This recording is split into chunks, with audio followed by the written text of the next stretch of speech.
Hei, tervetuloa Olariin ja osoitteeseen Kuitinkatu 4.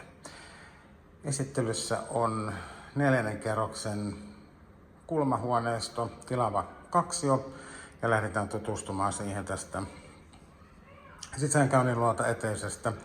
Tässä on mukavasti tuollainen naulakkokaappi ulkovaatteita varten. Täältä vasemmalta puolelta löytyy makuuhuone, oikein reilun kokoinen. Asunnossa on hiljattain tehty pintaremontti. Täällä on vinyylilankku lattiassa ja siistit juuri maalatut seinät.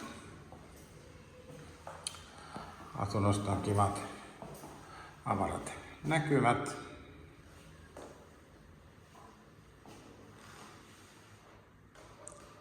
Seinällinen vaatekaappi, joten säilytystilaa löytyy hienosti. Kylpyhuone on täysin kunnostettu. Täällä on isot tämmöiset vaaleat, kauniit seinälaatat, harmaa lattia. Pesutorni mahtuu tänne hienosti ja täällä on kaikki viimeisen päälle kunnossa.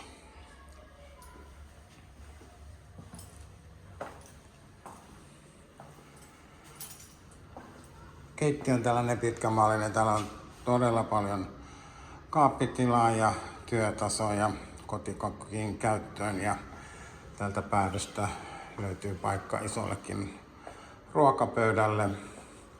Asunto on kulmahuoneisto, joten tässä on kahteen suuntaan ikkunoita, joten valoisuus on taattua. Olohuone on todella reilun kokoinen ja täältä on käynti myös tuonne eteiseen.